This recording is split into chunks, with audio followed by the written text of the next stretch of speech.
So this mantra, gate gate parasangate bodhisvaha. Gate means going. It's just a verb.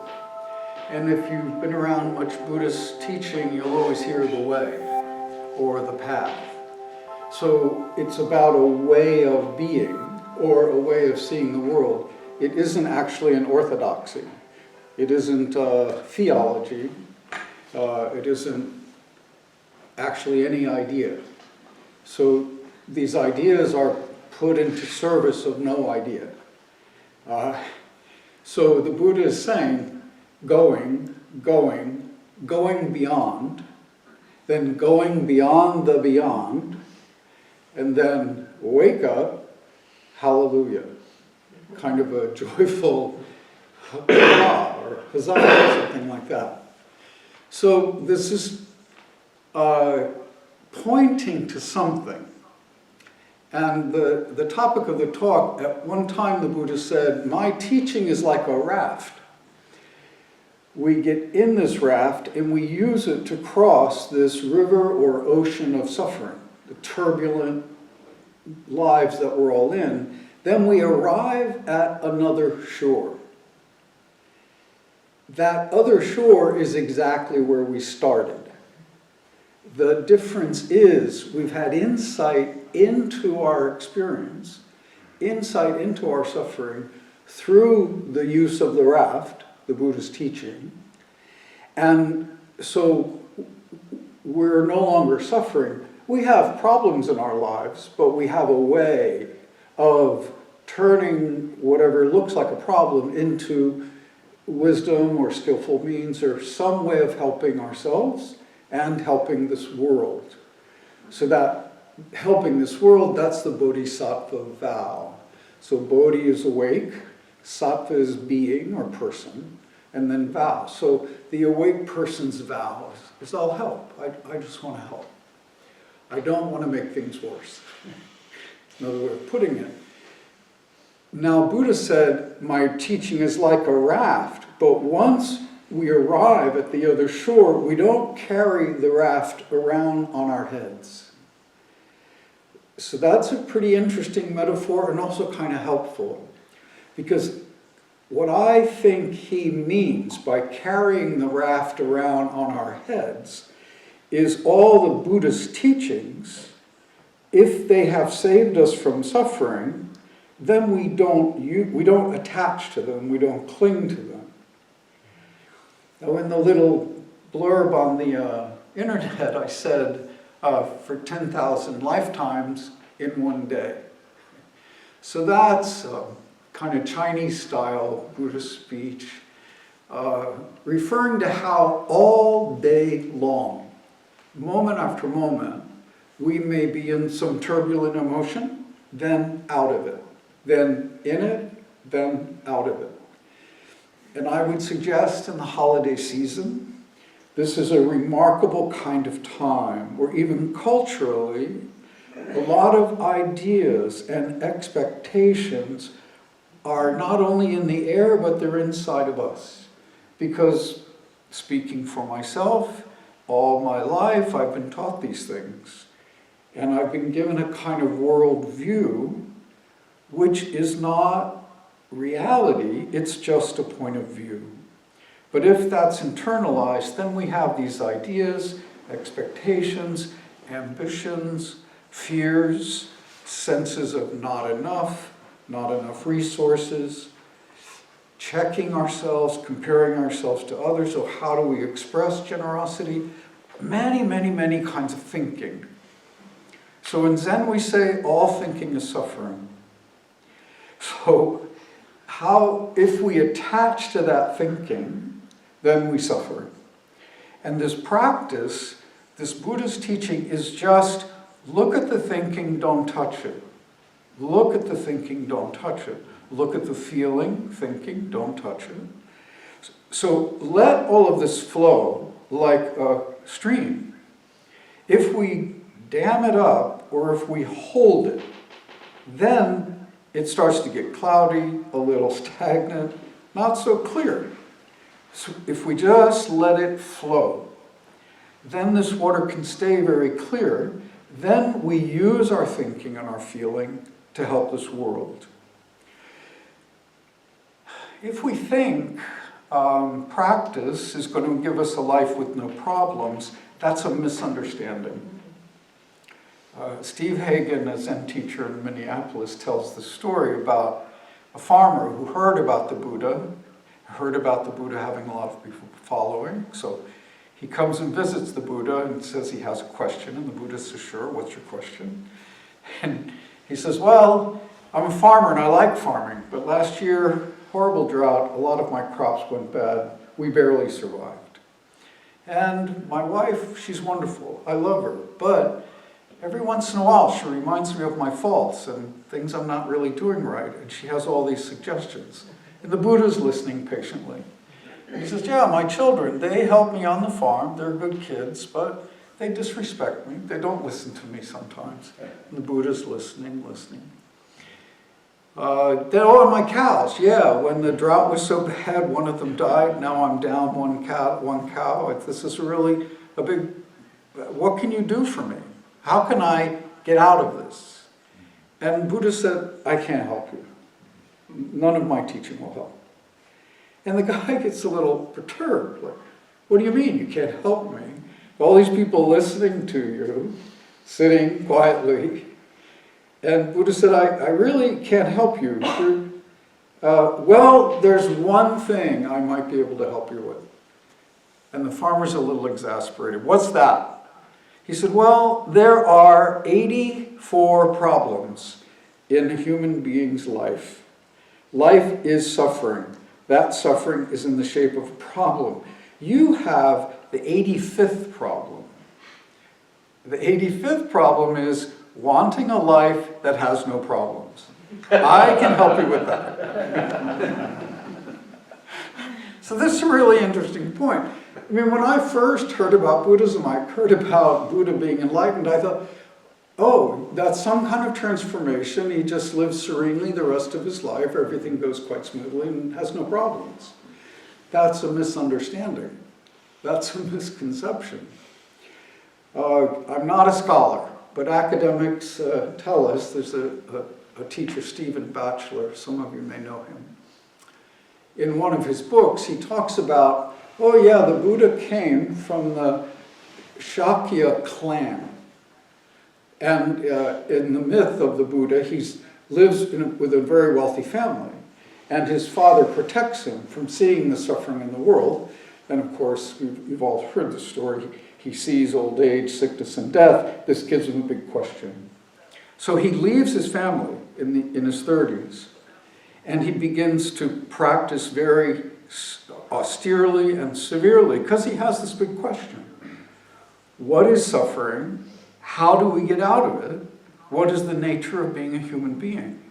And he trains with different teachers. And at each point, the teachers say, I've taught you everything I can teach you. And he goes, okay, I don't think I'm at the bottom of it. So he moves on to another teacher. He trains with that teacher. The teacher says, I've taught you everything I can teach you. And Buddha says, I haven't gotten to the root of suffering.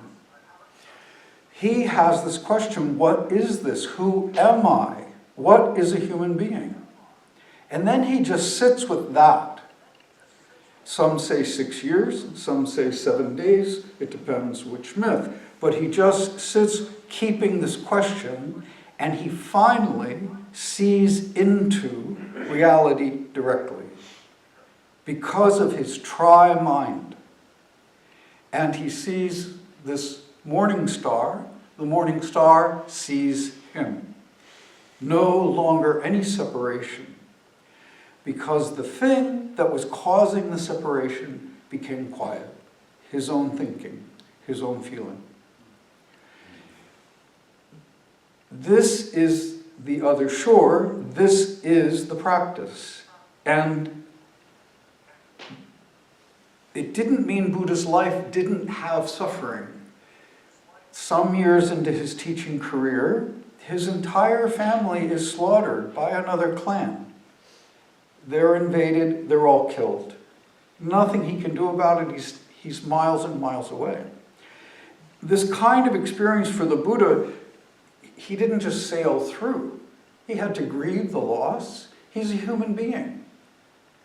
He was the only difference between Buddha and us is that Buddha saw his true nature and he woke up to it, and then he cultivated a way to stay connected to that true nature. But when a problem would appear, he would have to practice with it. Same as us. So are we a human being? Yes, we'll check that box. Do we have Buddha nature? Yes. It's not something we possess, it's something that we are. It cannot be destroyed. So it's a matter of discovering it, getting a feel for it, not covering it up with some idea, and then helping this world with the clarity that's a natural result of just keeping this question, what am I? And what is this like right now? What are we doing right now? It's too simple. And the Buddha would say, don't do this because everybody else is doing it. Don't do it because it's being taught. And don't believe in it. It's not an idea. It's a practice. And if you practice it and it works for you, then it's valuable. Then use what's valuable. So back to that original metaphor, if there's a teaching of the Buddha that becomes a useful raft, then use that raft to navigate turbulence, suffering of your own. If it becomes wisdom, then you're clear, you can help other people. But then we don't say to everybody, okay, this raft worked for me, you all need to take the same raft. Because each of us is unique. We have a unique temperament, unique suffering, also unique wisdom, which is the result of that suffering. So Buddha's teaching is showing us, here is suffering, here is a way, a skillful way, that transforms suffering into wisdom. And my teacher would say that's the function of waking up. Getting enlightenment, he would always say, it's pretty easy if you just sincerely practice. Learning the function of that enlightenment is a much bigger job. That's something that is impermanent. A person's experience of enlightenment is impermanent. We will all have insight. These divisions will fall away. Anybody who practices, in my experience, this happens. Then what do? Then does it become a memory or an idea, and then it suddenly is inserted into their direct experience. So again, the practice is, let go of the raft, let go of the experience, let go of the old experience, what's happening right now? What's happening right now? And how can I help? So this going beyond the beyond. So first going beyond, we imagine suffering. We imagine I have a self, an I, my, me here, and then another 20 I, my, me's in the room.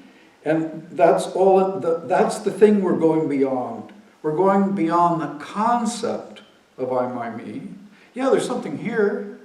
Yeah, if I squeeze my nose, it hurts. That's here. But we don't land on any concept of what it is, any idea of what it is. We just function moment by moment by moment, what needs to be done. What's the situation or the truth that we're in? What's our relationship to it? And then function appears. It arises up out of the situation. Yes, then our thinking is, we say, live thinking. Because it's arising up out of the situation. It's not coming out of my memory or a formula or, I heard this teaching from my teacher 5 years ago, I better answer that way, or I better say this. It's not like that. It's what we call live speech. So, gate gate, parasamgate, bodhisvaha. So awake, hallelujah. So when we see into something, our suffering goes away. We might not necessarily feel joyful. It depends on the situation, yeah? But our suffering stops. And the moment we're not suffering, then we can say the skillful, the kind, the loving thing to everybody that's in our immediate situation. And yeah, there's suffering in the world. We're not fixing the suffering. We're seeing into it enough to be able to help. And we're also not touching the suffering. Like we're not, if we say, why me? Why is this happening to me? Why was I in this car accident? Why did I, follow this map and end up in this intersection and get hit by this driver? As soon as we're in that story, we've added suffering to the initial suffering, which was the car accident, right? But then we've made up this whole story, and that usually absorbs us. And once we're absorbed in that, that's the ocean of suffering, right? Then the raft of wisdom, the raft of the Buddhist teaching, we can say to ourselves, I'm making this story. What's actually happening right now? Get my insurance card, make the right phone calls, talk to the other drivers, see if anybody's been hurt. Just what's the next step? Just take the next step. Yeah, the story, it's there. But in the same way that we were practicing today, and maybe we thought of a fight we had 3 weeks ago, and then we stopped and we came back, and then we thought of what we're cooking for dinner, and then, I'm meditating, just practice. Then we come back.